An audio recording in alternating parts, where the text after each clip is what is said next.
तो बात करें मिथुन राशि वालों की। मिथुन राशि वालों, आपकी चंद्र कुंडली के अंदर फर्स्ट हाउस के अंदर, मतलब आप ही की राशि के अंदर जुपिटर और शुक्र दोनों विराजमान हैं। शुक्र जो है वो 21 अगस्त को कर्क राशि के अंदर, मतलब आपकी चंद्र कुंडली के द्वितीय भाव में प्रवेश करेंगे, और सूर्य 17 अगस्त को सिंह राशि में, मतलब स्वराशि में प्रवेश करेंगे। तो इस महीने, अगस्त के महीने में कौन सी 4 सावधानियां जो कि आपको रखनी है, और क्या बड़ी भविष्यवाणियां आपके लिए इस महीने निकल कर आ रही हैं। सबसे बड़ी भविष्यवाणी जो है वो जो है उनकी बातें हम लास्ट में करेंगे। पहले बात करते हैं सावधानियों की।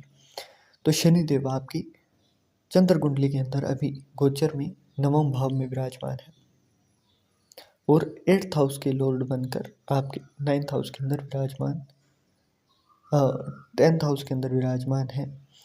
और एस्पेक्ट जो है उनका वो 9th हाउस के अंदर है, क्योंकि 13 जुलाई से वक्री हो चुके हैं। तो मतलब यहाँ पर जो रिजल्ट देंगे वो शनिदेव 10th हाउस के अंदर होते हुए भी 9th हाउस के अंदर जैसे होते हैं उस तरीके का देंगे। तो इसलिए मैंने कहा कि 8th हाउस के लॉर्ड जो है वो 9th हाउस के अंदर एस्पेक्ट दे रहे हैं, फर्स्ट एस्पेक्ट।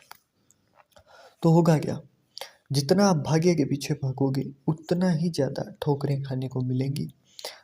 जितनी ज़्यादा वीडियोस देखोगे कि मिथुन राशि वालों का क्या होगा, उतने ही ज़्यादा ट्रबल्स आपके लिए क्रिएट होती हुई दिखाई देंगी। तो करना क्या नहीं है, ये चीज़ें देखनी कम कर दो, या फिर थोड़ा अभी नवंबर एंड तक रुक जाओ। मत देखो इतना ज़्यादा कि आपके भविष्य में क्या है, ना ही कुंडली वगैरह है तो मत दिखाओ ज़्यादा। बस कुछ चीज़ों के अंदर मैं परहेज बता दूंगा आपको, वो रखना शुरू करने हैं। 9th हाउस के अंदर आपके राहु भी विराजमान है, तो मति भ्रम पैदा करते हैं। मतलब आपको लगेगा कि कुछ जल्दबाजी में हो जाएगा, कुछ एक्साइटमेंट से हो जाएगा, और वही चीज़ लेटेंसी क्रिएट करेगी, वही चीज़ देरी से होगी। जहाँ भी आप पूरे उत्साह के साथ कदम रखोगे, वही चीज़ें आपका उत्साह भंग करती हुई दिखाई देंगी। तो उत्साह नहीं रखना है, दूसरी चीज़। तीसरा परहेज क्या है कि आपके 3rd हाउस के अंदर केतु विराजमान है, और राहु, और यहाँ पर एस्पेक्ट भी शनिदेव का है। तो फालतू के चक्कर लगेंगे, बोदर नहीं होना है, क्योंकि अभी आपके मेडिकल या फिर कोई गवर्नमेंट से जुड़े हुए काम पर, हॉस्पिटल में लॉ से जुड़े हुए काम पर फालतू के चक्कर लगेंगे। मतलब उनका कोई आउटपुट नहीं निकलेगा नवंबर एंड तक, परंतु चक्कर लगते रहेंगे, है ना। और नहीं लग रहे हैं तो ऐसे में आप जाकर हाजिरी लगाना शुरू कर दीजिए, ताकि बाद में वो खर्चा उस तरीके से ना निकले जैसे आप नहीं चाहते हो, है ना। तो अनिच्छुक कुछ भी ना हो, इसलिए आप अपनी इच्छा से वहाँ पर जाना, हाजिरी लगाना शुरू कीजिए। चौथी बात, यहाँ पर राहु जब होते हैं तो वो पैतृक दोष, पितृ दोष जो होता है वो एक टेम्परेरी तरीके से क्रिएट करते हैं। और दिक्कत क्या होती है, जब आपकी कुंडली में भी पितृ दोष हो। आज की तारीख में किसी की भी कुंडली ऐसी नहीं निकलेगी जिसकी कुंडली आप उठाओगे, तो अगर 100 लोगों की उठाओगे ना, तो सिर्फ 2 लोग ऐसे होंगे जिनकी कुंडली में पितृ दोष नहीं होगा, या फिर पितृ दोष फलित नहीं हुआ होगा, बाकी कुंडलियों में निकलेगा। तो करना क्या है, चतुर्मास चल रहे हैं अभी, तो जैसे ही श्राद्ध पक्ष शुरू होगा तो उस टाइम के अंदर आपको ऊपर छत के ऊपर आपने जो भी चीज़ें आपके खाते थे तो वो चीज़ें तो रखनी ही है। उनके साथ साथ चतुर्मास में ही आपने अभी से ही, आज या कल में अगर शुरू कर सकें तो बहुत अच्छा है।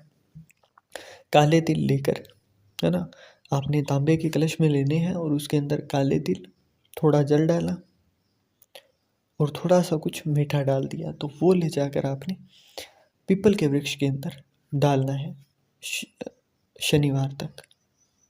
संडे, मतलब रविवार को जल नहीं दिया जाता है पीपल के वृक्ष में, तो इस दिन भी आपने छाया को, मतलब पीपल के पेड़ की जो छाया आएगी उसमें जल देना है। तो चौथी चीज़ ये हो गई हमारी। पांचवी चीज़, यहाँ पर सतनाजा होता है, वो ले जाकर चींटियों को डालना शुरू करना है। करना क्यों है, क्योंकि एक तो शनिदेव की जो दिक्कतें हैं वो थोड़ी कम होगी, है ना।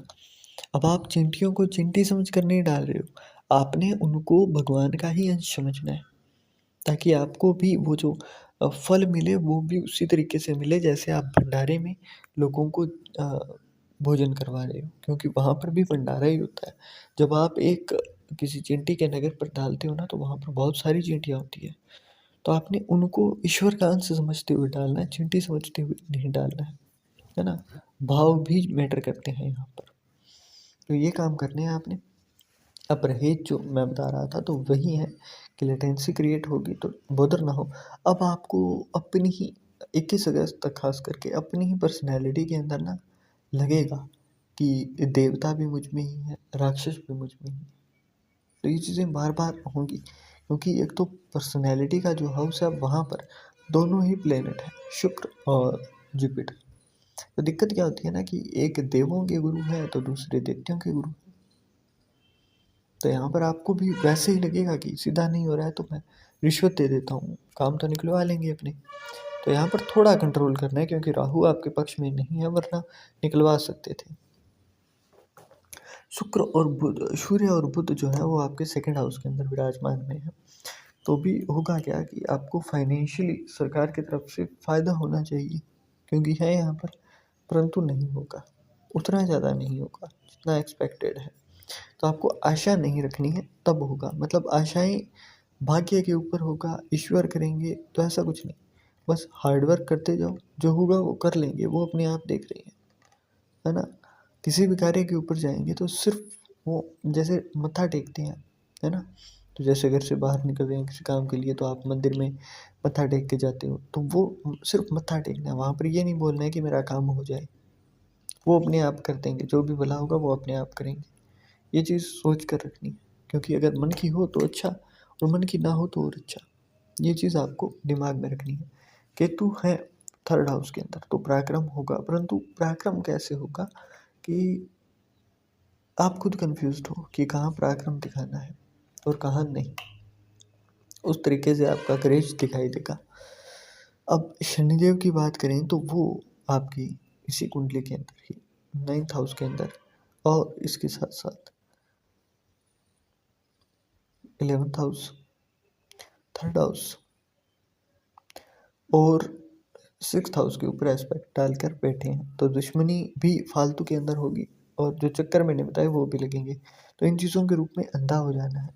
मंगल आपके 4th हाउस के अंदर विराजमान है। मेंटल पीस जो चंद्रमा का सुख होता है ना, वो यहाँ पर छीन लेते हैं, वो कम कर देते हैं। तो मतलब माता को हेल्थ इश्यूज होना, ब्लड या फिर स्किन रिलेटेड इश्यूज, स्टमक से जुड़ी हुई दिक्कतें होना यहाँ पर लाजमी रहेगा।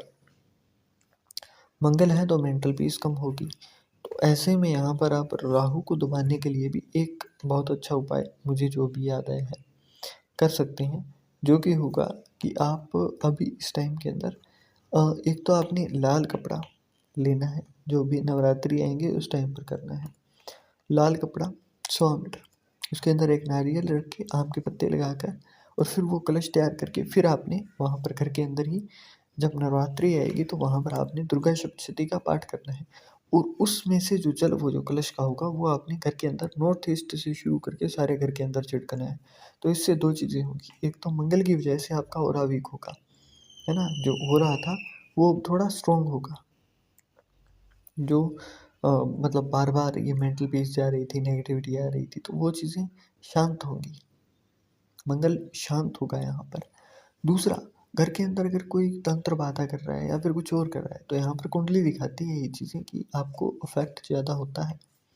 तो ऐसे में होगा क्या कि वो दिग्बंधन हो जाता है घर का, और माता की भी आराधना आपके लिए फ़ायदेमंद रहेगी यहाँ पर। तो यही चीज़ें हैं, कुछ भविष्यवाणियाँ भी मैंने इसके साथ ही की रही हैं। तो आपको ध्यान रखना है इन चीज़ों का, ताकि आपको आगे जाकर बहुत ज़्यादा बाधाएँ, कष्ट ना झेलना पड़े।